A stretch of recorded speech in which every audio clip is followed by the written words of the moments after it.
शहर में काफी चहल पहल थी। वर्षा ऋतु का मौसम था। सुबह के वक्त हल्की हल्की सी बारिश हो रही थी और मंद हवाएं वहां के मौसम को और भी सुहावना बना रही थी। सुबह के 7 बज चुके थे, लेकिन ईशानी अब भी सो रही थी। तभी शालिनी जी की आवाज आई, लो मैडम को देखो कैसे घोड़े बेचकर सो रही है। अब तो सूरज भी निकल आया है, ना जाने कब सुधरेगी यह लड़की। शालिनी जी अपने आप में ही बड़बड़ाते हुए ईशानी का ब्लैंकेट खींचती है। अरे आलसी, अब तो उठ जा, मैं चाय नाश्ता टेबल पर रख रही हूँ, जल्दी से उठकर फ्रेश हो जा वरना चाय ठंडी हो जाएगी। ईशानी, मॉम बस 2 मिनट और सोने दो ना। शालिनी जी, अरे भुलक्कड़ भूल गई, आज तुझे इंटरव्यू के लिए जाना है। ईशानी फौरन उठकर अपना ब्लैंकेट समेटते हुए, मॉम आपने मुझे पहले क्यों नहीं उठाया, कितना लेट हो गया है मुझे। वो जल्दी से शावर लेने चली जाती है। उसने व्हाइट कलर का टॉप और ब्लैक कलर की मिनी स्कर्ट पहनी थी, जिसमें उसकी लंबी टांगे काफी सुंदर लग रही थीं। उसके लंबे बाल पॉनी टेल में बंधे थे। उसकी गोरी त्वचा पर काली गहरी आंखें उसे काफी अट्रैक्टिव लुक दे रहे थे। उसकी एज 22 साल थी। ईशानी ने जल्दी से चाय खत्म की और अपनी मॉम को बाय बोलते हुए जाने लगी। तभी शालिनी जी, अरे नाश्ता तो कर लेती, मॉम मैं बाहर कुछ खा लूंगी, bye mom, love you. Ishani ने पुणे की ही एक कंपनी में जॉब के लिए अप्लाई किया था। उसने जल्दी से एक टैक्सी रुकवाई और उसमें बैठ गई। थोड़ी देर बाद वो कंपनी के सामने थी। एक भी पल गवाए बगैर वो सीधा अंदर चली गई। वेटिंग रूम में उसने घंटों तक इंतजार किया, लेकिन कोई फायदा नहीं हुआ। उसका इंटरव्यू नहीं लिया गया। ईशानी जब रिसेप्शन पर पूछने के लिए जाने लगी, तभी पीछे से एक जानी पहचानी सी आवाज सुनाई दी। ईशानी ने जैसे ही पीछे देखा, उसके सामने टिया कपूर खड़ी थी, जो ईशानी के बचपन की क्लासमेट थी। वो एक रॉयल फैमिली से बिलोंग करती थी, इसलिए टिया कपूर हमेशा ही ईशानी को नीचा दिखाती और बुली करती थी। आज जब उसने इंटरव्यू की लिस्ट में ईशानी मल्होत्रा का नाम और फोटो देखी, तो उसे परेशान करने के लिए घंटों तक इंतजार करवाया।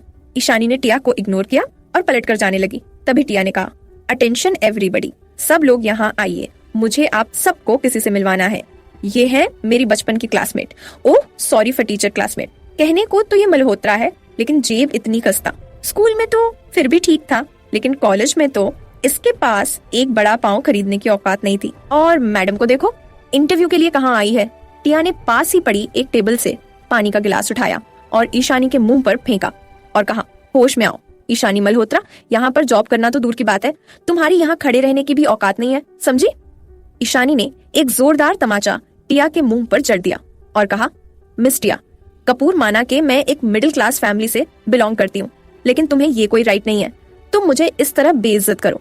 टिया ने अपना गाल पकड़ा और एक तीखी स्माइल के साथ हंसते हुए कहा, just wait 5 minutes and see what I do to you. उसने अपनी फ्रेंड को कुछ इशारा किया और अपने दोनों हाथों को फोल्ड करते हुए ईशानी की तरफ देखने लगी, मानो वो पूरी तैयारी के साथ आई थी।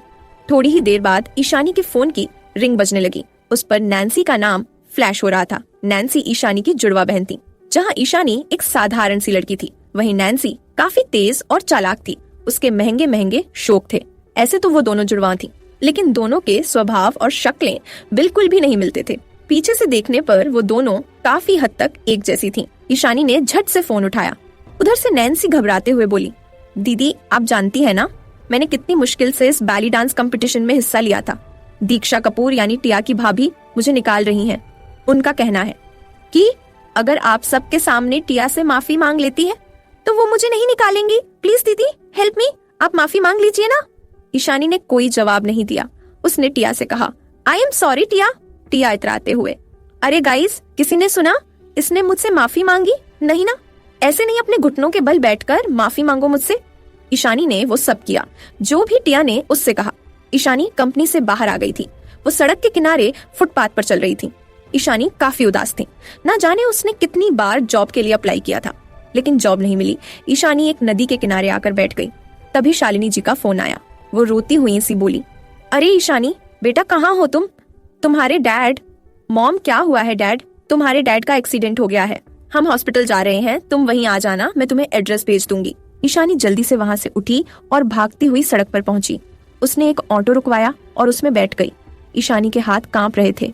उसकी आंखों से लगातार आंसू बह रहे थे। उसने अपनी लड़खड़ाती आवाज में ऑटो ड्राइवर से कहा, भैया प्लीज थोड़ा जल्दी चलिए। थोड़ी देर बाद वो हॉस्पिटल पहुंची, जहां शालिनी जी और ईशानी का छोटा भाई ऋतिक पहले से ही आईसीयू के बाहर बैठे थे। जैसे ही ऋतिक ने ईशानी को देखा, वो दौड़ता हुआ ईशानी के पास आया और उसे हक किया। ऋतिक अभी छोटा था, उसकी एज 12 साल थी। वो रोते हुए कहने लगा, दीदी पापा ठीक हो जाएंगे ना, उन्हें कुछ नहीं होगा ना। दीदी बोला ना, पापा ठीक हो जाएंगे ना। ईशानी ने अपने आंसू पोंछे और ऋतिक को दिलासा देते हुए कहा, तुम रो क्यों रहे हो, पापा को कुछ नहीं होगा, दीदी है ना, सब कुछ ठीक कर देगी, देखना पापा बिल्कुल ठीक हो जाएंगे, ओके। उसने अपनी माँ की तरफ देखा जो वहीं टेबल पर बैठी थी। उन्होंने अपने हाथों से टेबल को काफी जोर से पकड़ रखा था। उनकी नजरें आई सी यू वर्ड पर टिकी हुई थी। तभी डोर ओपन हुआ और एक डॉक्टर बाहर आया। उसने अपने चेहरे से मास्क हटाया और कहा, मिस्टर दिग्विजय मल्होत्रा की फैमिली से कौन है? शालिनी जी और ईशानी दौड़ती हुई आगे आईं। हम हैं उनकी फैमिली से। डॉक्टर मेरे पति कैसे हैं? शालिनी जी ने कहा। डॉक्टर ने कहा, देखिए मिस, अभी कुछ ही कहा जा सकता। पेशेंट की कंडीशन काफी गंभीर है। उनकी एक किडनी फेल हो गई है और काफी खून भी बह गया है। कोई नुकीली चीज उनके हार्ट के बिल्कुल करीब लगी है। हम उनकी सर्जरी कर रहे हैं। तब तक आप कुछ फॉर्मेलिटीज है उनको पूरा कर लीजिए और हाँ, फीस भी जमा करवा देना। वो दोनों माँ बेटी रिसेप्शन पर पहुंची और कुछ फॉर्म भरने के बाद रिसेप्शनिस्ट ने ईशानी को बिल थमा दिया, जिसकी अमाउंट देखकर ईशानी की आंखें फटी की फटी रह गईं। 20 लाख रुपए। ईशानी को कुछ समझ नहीं आ रहा था, वो इतने पैसे कहाँ से लाए। उसने बिल को कस के पकड़ा और शांत रही। शालिनी जी ने ईशानी के कंधे पर हाथ रखा और पूछा, क्या हुआ ईशानी, तुम ठीक हो? ईशानी ने अपनी गर्दन हिलाई और कहा, आई एम फाइन मॉम, मैं पैसों का इंतजाम करती हूँ, आप यहीं रहिए ऋतिक के साथ। हॉस्पिटल से निकलने के बाद उसने अपने कई दोस्तों को फोन किया और मदद मांगी, लेकिन सिर्फ निराशा ही मिली। वो बेसुध सी पार्क में आकर बैठ गई। तभी उसकी नजर अपने गले में पहने लॉकेट पर पड़ी, जो बहुत ही कीमती ये लॉकेट उसके बचपन में एक अजनबी लड़के ने उसके बर्थडे पर गिफ्ट के तौर पर दिया था। ईशानी ने बिना कुछ सोचे उस लॉकेट को पकड़ा और वहां से सीधे ज्वेलरी शॉप चली गई। ईशानी ज्वेलरी शॉप पर पहुंची। उसने अपने गले से लॉकेट निकाला और शॉप मैनेजर को दे दिया और कहा, मुझे ये कुछ दिनों के लिए बेचना है। अगले 2 महीनों में मैं आपका सारा पैसा चुका दूंगी। प्लीज आप मेरा लॉकेट किसी को दीजिएगा मत। मैनेजर ने लॉकेट को देखा। लॉकेट में लगा पिंक डायमंड करोड़ों का था। उसकी आंखें लालच में चमक उठी। उसने ईशानी से पूछा, तुम इसे क्यों बेचना चाहती हो? ईशानी, मुझे पैसों की जरूरत है, इसलिए। मैनेजर ने ईशानी की मजबूरी का फायदा उठाया और 5 लाख रुपए ही दिए। ईशानी को पिंक डायमंड के बारे में कुछ नहीं पता था, इसीलिए वो मैनेजर पर बगैर कोई शक किए वहां से आ गई। वो अपने घर पहुंची। उसने अपने रूम में आकर हर तरफ देखा। उसकी नजर रूम के कोने में पड़े पियानो पर पड़ी। वो धीरे कदमों से उसके पास पहुंची और एक चेयर पर बैठ गई। पियानो पर काफी धूल थी, जो इस बात का संकेत दे रही थी कि पियानो को कई सालों से किसी ने नहीं छुआ। ईशानी ने अपने नाजुक से हाथों से पियानो को साफ किया और कुछ देर ऐसे ही देखती रही। उसकी उंगलियां अब थिरकने लगी थीं। उसने एक ऐसी धुन बजाई जो उसे खींचकर अतीत के पन्नों में ले गई। 10 साल पहले जब ईशानी का 12वें बर्थडे था, तब उसके डैड ने ये ध्यान में रखते हुए कि ईशानी की रुचि संगीत में काफी थी, उसे ये पियानो गिफ्ट में दिया था। ईशानी ने सब तोहफों को नजरअंदाज करते हुए सिर्फ पियानो पर ही ध्यान दिया। वो कई घंटों तक कोशिश करती रही, लेकिन कोई धुन नहीं बजा पाई। जब वो थक गई तब उठकर जाने लगी। तभी एक मजबूत हाथ ने उसे हौसला दिया। ये उसके डैड थे। ईशानी पलटकर उनकी तरफ देखने लगी। दिग्विजय जी ने कहा, देखो बेटा, तुम अगर अपनी जिंदगी में ऐसे ही हार मानती रही ना, तो कभी अपने सपनों को साकार नहीं कर पाओगी। बस एक बात ठान लो, तुम ये कर सकती हो, देखना फिर कामयाबी तुम्हारे किस तरह कदम चूमती है। ईशानी पूरी तरह पास्ट में खो गई थी। तभी फोन की रिंग ने उसे वर्तमान में लाकर खड़ा कर दिया। फोन ईशानी की बेस्ट फ्रेंड रिचा का था। रिचा, अरे यार कहाँ हो तुम? आंटी और ऋतिक कब से परेशान हो रहे हैं और खाना भी ठंडा हो रहा है। मुझे पता है तुमने सुबह से कुछ नहीं खाया है, और हाँ, तुम्हारे लिए एक गुड न्यूज है। जल्दी आ जा, फिर बताती हूँ। ईशानी ने सिर्फ हाँ कहा। वो अपनी बहन नैन्सी को फोन करके सब कुछ बताना चाहती थी, लेकिन नैन्सी ने इस कंपटीशन के लिए दिन रात मेहनत की थी, इसलिए वो उसे बताने की हिम्मत ही नहीं कर पाई। ईशानी हॉस्पिटल पहुंची। रिसेप्शन पर फीस जमा कराने के बाद वो सीधे अपनी फैमिली के पास पहुंची, जहां ऋतिक, शालिनी जी और रिचा पहले से ही उसका इंतजार कर रहे थे। मिस्टर दिग्विजय मल्होत्रा को आईसीयू से बोर्ड में शिफ्ट कर दिया गया था, लेकिन उन्हें होश नहीं आया था। ईशानी उनके पास आई और उनका हाथ पकड़कर नम आंखों से उनकी तरफ देखते हुए कहने लगी, डैड आपको कुछ नहीं होगा, आप जल्दी ठीक हो जाएंगे। तभी रिचा ने ईशानी के कंधे पर हाथ रखा, मानो वो उसे दिलासा दे रही हो। रिचा ने ईशानी से कहा, मुझे तुमसे जरूरी बात करनी थी, क्या हम अकेले में बात कर सकते हैं? तभी शालिनी जी ने कहा, अच्छा ऐसी क्या बात जो तुम्हें अकेले में करनी है? रिचा बहाना बनाते हुए कहने लगी, आंटी वो मुझे ईशानी के इंटरव्यू के बारे में बात करनी थी। मैंने सोचा अंकल को डिस्टर्ब होगा, इसलिए अकेले में बात करना बेटर होगा। चले ईशानी। दोनों सहेलियां बालकनी में आ गईं।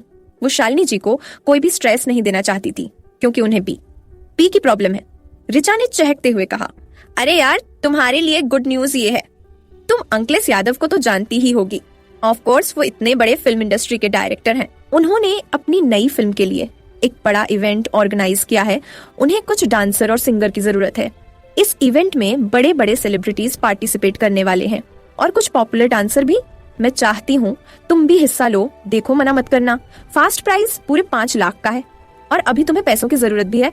बस एक गोल्डन टिकट मिल जाए इस इवेंट में हिस्सा लेने के लिए। तभी उन दोनों एक आवाज सुनाई दी, सॉरी गाइज, मेरी इंटेंशन आपकी बातें सुनने की नहीं थी। वो मैंने गलती से सब कुछ सुन लिया। वो मैं यहाँ से जा रहा था, गलती से मैंने आपकी सारी बातें सुन ली। Sorry guys. ऋचा ने पीछे देखा। उसकी आंखें हैरानी से बड़ी हो गईं और मुंह खुला का खुला रह गया। उसके मुंह से निकला विजय माथुर, तुम यहाँ क्या कर रहे हो? अरे ऋचा, तुम तो बिल्कुल भी नहीं बदली। मैं यहाँ पर जॉब करता हूँ, ऑफ कोर्स यहीं रहूंगा ना। वैसे मैं तुम्हारी हेल्प कर सकता हूँ अगर तुम चाहो तो। गोल्डन टिकट पाने में विजय माथुर को कॉलेज में हमेशा ही ईशानी पर क्रश रहा था, लेकिन एक तरफा प्यार होने पर उसने कभी ईशानी को नहीं कहा। उसे डर था कहीं ईशानी उससे दोस्ती ही तोड़ दे। आज ईशानी को इस हाल में देखकर उससे रहा नहीं गया। तभी ऋचा ने कहा, लेकिन तुम हेल्प कैसे करोगे? गोल्डन टिकट हर किसी को नहीं मिलता। वो टिकट फेमस सिंगर या पॉपुलर डांसर या जो कोई रॉयल फैमिली से बिलोंग करता हो, उन्हें ही मिलता है, समझे? हमारे जैसे आम लोगों के बस की बात नहीं है। ईशानी बोली, गाइज रहने दो। वैसे भी मुझे ना तो गाना आता है, ना सा डांस, और ना ही मैं किसी अमीर खानदान से हूँ। तो तुम दोनों फालतू चीजों में दिमाग लगाना बंद करो। विजय ने कहा, अरे ईशानी, तुम तो पियानो में काफी माहिर हो। वैसे मेरी बहन लकी इस इन्वेट की मैनेजर है, तो वो हमें ये टिकट दिला सकती हैं। अगर तुम मना ना करो तो तुम बस मुंबई जाने की तैयारी करो, बाकी सब हमारे ऊपर छोड़ दो। ईशानी ने उदास होते हुए कहा, लेकिन मैंने 5 सालों से पियानो नहीं बजाया है। ऋचा ईशानी को समझाते हुए कहती है, हिम्मत मत हारो ईशानी। याद है जब हम हाई स्कूल में थे तब मेरी मैथमेटिक्स कितनी कमजोर थी और मुझे यकीन था कि मैथ की वजह से मैं पक्का फेल होऊंगी, लेकिन तुमने मुझे हौसला दिया था। तुम ही कहती थी ना, कोई भी काम मुश्किल नहीं होता, बस याद रखो हम कर सकते हैं। तुम भी कर सकती हो। ईशानी, भूलो मत, तुम्हारे डैड हॉस्पिटल में एडमिट हैं। तुम्हारी बहन को भी पैसे चाहिए, और ऋतिक की स्कूल फीस का क्या? ईशानी मुंह बनाते हुए कहती है, बस कर यार, अपनी ज्ञान की दुकान बंद कर, वरना मैं यहीं बेहोश हो जाऊंगी। मैं कल मुंबई जा रही हूँ। ओके। ऋचा और विजय दोनों हंसने लगे। अगली सुबह देर तक सोने वाली ईशानी आज जल्दी उठ गई। उसने शावर लिया। चाय नाश्ता करने के बाद कुछ डेली रूटीन के काम खत्म करके वो एक बार फिर आईने सामने खड़ी हो गई। अपने आप को देखते हुए मन ही मन कहा, मैं ठीक तो लग रही हूँ। ईशानी ने एक ब्लैक कलर की 1 पीस स्कर्ट पहनी जो ऑफ शोल्डर और घुटनों से थोड़ी ऊपर तक थी और बालों को खुला करके एक तरफ किया। वो किसी सेलिब्रिटी से कम नहीं लग रही थी। ईशानी ट्रेन से मुंबई पहुंची। उसने अपना मोबाइल निकाला और ऋचा की भेजी हुई लोकेशन चेक की। थोड़ी ही देर बाद वो एक ऑडिशन थिएटर के सामने थी। कंपटीशन इसी थिएटर में रखा गया था। ये थिएटर दूसरों के मुकाबले काफी बड़ा था। इसकी सुंदरता लोगों को अपनी ओर अट्रैक्ट करती थी। यहाँ पर एक शानदार पार्टी भी रखी गई थी। ईशानी अंदर आई। वो थोड़े ही कदम चली थी कि एक लड़का जो काफी जल्दी में था वो उससे टकरा गया। ईशानी ने काफी दिनों बाद हिल्स पहनी थी, इसलिए उसके कदम लड़खड़ा गए और वो नीचे गिरने ही वाली थी। तभी उस लड़के ने ईशानी को संभाला।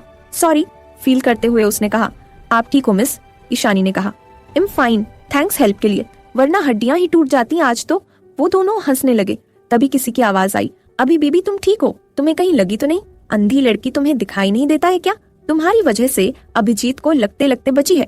ईशानी ने आवाज की दिशा में पलट कर देखा। नैन्सी, तुम यहाँ क्या कर रही हो? नैन्सी को ये उम्मीद नहीं थी कि अपनी बहन को यहाँ देखेगी। उसने अपना लहजा बदलते हुए कहा, तुम कौन हो? मैं तुम्हें नहीं जानती। ईशानी ने डांटते हुए कहा, बकवास बंद करो अपनी, तुम अच्छे से जानती हो हमारा क्या रिश्ता है। नैन्सी ने बहाना बनाते हुए कहा, मिस शायद आपको कोई गलतफहमी हुई है, मैं आपको नहीं जानती। ईशानी नैन्सी के बदले हुए तेवर देखकर काफी शॉक थी, पर उसने कुछ नहीं कहा और अपने नाखूनों को अपनी हथेलियों में गड़ा दिया। उसका मन किया वो एक जोरदार तमाचा नैन्सी के मुंह पर जड़ दे, लेकिन वो यहाँ पर कोई सीन क्रिएट नहीं करना चाहती थी, इसलिए वो चुप रही। नैन्सी अभिजीत के साथ वहां से चली गई। तभी ईशानी के पास एक लड़की आई जो दिखने में काफी सुंदर थी। उसकी आवाज इतनी मधुर थी जैसे सुनने वाला उसकी बातों को सुनता ही रहे। वो धीरे से बोली, हाय, मेरा नाम लक्ष्मी है, मैं गलत नहीं हूँ तो तुम ईशानी मल्होत्रा हो, एम राइट? ईशानी ने बड़े ताजुब से देखा और अपना हाथ बढ़ाया। तुम सही हो, पर तुम मुझे कैसे जानती हो? लक्ष्मी ने ईशानी की टांग खींचते हुए कहा। भाई ने बताया था आपके बारे में। ईशानी हैरानी से, तुम लक्की हो? लक्ष्मी हंसते हुए, तुमने पहचान लिया। वैसे मेरा नाम तो लक्ष्मी है, पर सब लक्की ही कहते हैं। तुमसे मिलकर अच्छा लगा, लक्ष्मी ईशानी को चढ़ाते हुए। भाई ने बताया तुम कॉलेज में काफी अच्छे दोस्त थे, सब कुछ दोस्ती तक ही सीमित रह गया क्या? दोनों लड़कियां हंसने लगी। लक्ष्मी एक्साइटेड होते हुए, तुम्हें पता है आज की स्पेशल गेस्ट कौन है? ईशानी कौन है? लक्ष्मी ना हैरान होते हुए कहा, अरे ये भी नहीं पता, मशहूर बिजनेस टाइकून आदित्य सिंह ओबेरॉय हैं, वो इस पार्टी में आने वाले हैं।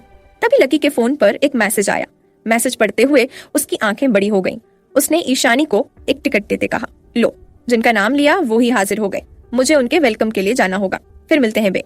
थोड़ी देर पार्टी के बाद कंपटीशन शुरू हुआ। कुछ न्यू कमर सेलिब्रिटी ने गाना गाया तो कुछ ने डांस किया। अगली बारी नैन्सी की थी, उसने जी जान लगा के परफॉर्मेंस किया। उसकी मूवमेंट इतनी फास्ट और शानदार थी, पल भर में ही उसने लोगों को अपना दीवाना बना लिया।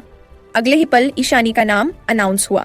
ईशानी ने अपने मुंह पर एक मास्क लगाया और आगे आई। वो एक हल्की सी लाइट के नीचे बैठी, जिसकी वजह से वो पूरी तरह दिखाई नहीं दे रही थी। उसने अपनी उंगलियां पियानो पर रखी। थोड़ी खामोशी के बाद उसकी उंगलियां अब थिरकने लगी थीं। उसने एक ऐसी धुन बजाई जो मानो किसी अधूरे प्रेम की गाथा गा रही हो। सारे हॉल में खामोशी थी, लोग उसके इस धुन में खो गए थे। आदित्य भी अब वहां आ चुका था। आदित्य सिंह ओबेरॉय दिखने में काफी हैंडसम था। उसकी लंबी हाइट, अट्रैक्टिव बॉडी फेस, ऐसा जिस पर कोई एक्सप्रेशन नहीं थे, चार्मिंग पर्सनैलिटी जिस पर हजारों लड़कियां फिदा थीं। उसने सभी को इस तरह खामोश देखकर स्टेज की तरफ देखा, जहां एक नाजुक सी लड़की बड़े ही शानदार तरीके से पियानो बजा रही थी। इस धुन को सुनकर उसके पुराने जख्म ताजा हो गए। उसने अपनी मुट्ठियां कस लीं और अपनी उंगलियों पर 5 तक काउंटिंग शुरू की। थोड़ी ही देर बाद उसका गुस्सा ठंडा हो गया। इमोशनलेस नजरों के साथ उसने ईशानी को ध्यान से देखा, लेकिन रोशनी कम होने की वजह से वो उसे नहीं देख पाया। ईशानी ने दिल ही दिल में कसम खाते हुए कहा, मैं कसम खाती हूँ डैड, मैं ये जरूर पता करूंगी किसकी वजह से हमारी कंपनी को बैंकरप्ट कर दिया गया, किसकी वजह से हमें इतनी परेशानियों का सामना करना पड़ा। आई प्रॉमिस डैड, मैं उन्हें अनके किए की सजा जरूर दूंगी। आदित्य ने अपना मोबाइल निकाला और एक मैसेज टाइप करते हुए उसने ईशानी की तरफ देखा। कुछ ही देर बाद आदित्य के फोन पर एक मैसेज आया जिसमें ईशानी की फुल इन्फॉर्मेशन थी। उसने अपनी भौहें ऊपर चढ़ाते हुए ईशानी की तरफ देखा। एक पीकी सी मुस्कुराहट के साथ वो वहां से चला गया। हॉल में सन्नाटा फैल गया था। ईशानी ने सबकी तरफ देखा और अपनी उंगलियां पियानो से हटा ली। तभी जोर जोर से तालियों की आवाजें आने लगीं। ईशानी को उम्मीद नहीं थी कि ऑडियंस उसके पियानो को इतने ध्यान से सुनेगी। ईशानी ने प्राइज जीता, वो बहुत खुश थी। पार्टी से आने के बाद ईशानी ने एक 7 स्टार होटल के अंदर वेट्रेस की जॉब के लिए अप्लाई किया। कुछ ही सेकंड बाद उसे मैसेज आया कि कुछ फॉर्म और कुछ टेस्ट है जिसके लिए उसे होटल आना होगा। ईशानी ने ओके का मैसेज भेजा और जल्दी से एक टैक्सी में बैठी और होटल पहुंची। कुछ फॉर्म भरने के बाद उसे अब एक टेस्ट देना था। होटल का मैनेजर ईशानी के पास आया। उसने ईशानी को समझाते हुए कहा, तुम्हें सिर्फ 5 मिनट के अंदर एक ऐसी डिश तैयार करनी है जो पहले किसी ने इस होटल में ना खाई हो, पर इसमें एक शर्त है, डिश की रेसिपी बिल्कुल नई होनी चाहिए। ईशानी के लिए ये कोई मुश्किल काम नहीं था, क्योंकि उसके नाना एक मशहूर शेफ रह चुके थे। वो अपने नाना की कई रेसिपी जानती थी। उसने कुछ सब्जियां उठाई और बड़े ही सलीके से उन्हें कट करने लगी। तभी उसका फोन बजा, जिस पर एक अननोन नंबर से कॉल आ रहा था। ईशानी ने मैनेजर को एक्सक्यूज कहते हुए फोन उठाया। उधर से डॉ विजय माथुर की घबराई हुई सी आवाज आई, देखो ईशानी, तुम जहाँ कहीं भी हो, मेरी बात ध्यान से सुनो। अंकल को पिछले 1 महीने से ब्रेन ट्यूमर है। अगर जल्दी सर्जरी ना हुई तो उन्हें बचाना मुश्किल है, और यह सर्जरी सिर्फ डॉ अजिंक्य के गुप्ता ही कर सकते हैं। लेकिन एक प्रॉब्लम है, कोई नहीं जानता वो कहाँ है, पर उन्हें लास्ट बार मिस्टर विक्रांत सिंह ओबेरॉय के साथ देखा गया था। हो सकता है वो उनके फैमिली डॉ हो। तुम सुन रही हो ना ईशानी? ईशानी ने हामी भरते हुए कहा, हाँ मैं सुन रही हूँ, लेकिन मैं उन्हें कैसे ढूंढूं? विजय माथुर ने ईशानी को समझाते हुए कहा, हो सकता है इंटरनेट पर कोई जानकारी हो। तुम्हारे पास सिर्फ 24 घंटों तक का समय है। जो भी करना होगा वो जल्दी करना हो। ईशानी ने मैनेजर से माफी मांगते हुए कहा, आई एम सॉरी सर, मुझे जाना होगा, अर्जेंट है। वो भागती हुई लिफ्ट की तरफ पहुंची। अंदर एंटर करते ही उसने फास्ट फ्लोर के लिए बटन प्रेस किया। ईशानी अब फास्ट फ्लोर पर थी। वो इतनी हड़बड़ी में थी कि उसने सामने से आते हुए आदित्य सिंह ओबेरॉय को देखा ही नहीं और सीधा उसे टकरा गई। ईशानी ने अपना सर धीरे धीरे से ऊपर उठाया और आदित्य की तरफ देखा। वो आदित्य की काली गहरी आंखों में कुछ पल के लिए खोसी गई। अगले ही पल उसे याद आया, उसे विक्रांत सिंह ओबेरॉय से मिलना है। वो जल्दबाजी में आदित्य से माफी मांगते हुए वहां से चली गई। आदित्य को ये बात खटक सी गई। उसकी लाइफ में पहली बार किसी लड़की ने उसे इस तरह इग्नोर किया था। उसके ईगो को काफी ठेस पहुंची, पर उसने ज्यादा ध्यान न देते हुए लिफ्ट में एंटर किया और टॉप फ्लोर के लिए बटन प्रेस किया। आदित्य अब एक प्राइवेट रूम के सामने खड़ा था। वो रूम काफी बड़ा था। आदित्य अंदर गया, जहां उसके डैड विक्रांत सिंह ओबेरॉय और उसकी मॉम दामिनी सिंह पहले से ही इंतजार कर रहे थे।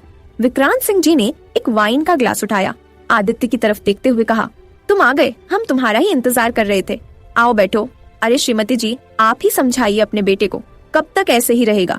शनाया इस दुनिया से जा चुकी है, तुम्हें अपने बारे में सोचना चाहिए। देखो इस तरह हकीकत से कब तक भागोगे? तुम्हें एक्सेप्ट करना होगा। दामिनी जी अपने पति की हाँ में हाँ मिलाते हुए कहा, ठीक ही तो कह रहे हैं, तुम्हारे डैड तुम्हें अब शादी कर लेनी चाहिए। आदित्य ने नाराज होते हुए कहा, देखिए आप लोगों को कोई और काम है तो बताइए, मेरे पास फालतू चीजों के लिए टाइम नहीं है। विक्रांत सिंह जी सोफे पर टैग लगाकर बैठ गए और कुछ सोचते हुए कहा, अगर तुम शादी नहीं करोगे तो मैं अपनी सारी प्रॉपर्टी और कंपनी दोनों तुम्हारे कजिन के नाम कर दूंगा। आदित्य चिढ़ते हुए, तो आप मुझे धमकी दे रहे हैं? मुझे इनमें कोई इंटरेस्ट नहीं, मैं फिर से शुरू कर सकता हूँ। विक्रांत सिंह जी ने हंसते हुए कहा, मुझे पता है तुम कुछ भी कर सकते हो, लेकिन मैं तुमसे प्रॉमिस करता हूँ, मैं तुम्हारी शनाया वाले केस में जरूर मदद करूंगा, पर उसके लिए तुम्हें मेरी बात माननी होगी। दामिनी जी ने उदास होते हुए कहा, देखो आदित्य, मैंने तुमसे कभी कुछ नहीं मांगा, पर आज मांगती हूँ, प्लीज अपने डैड की बात सुनो।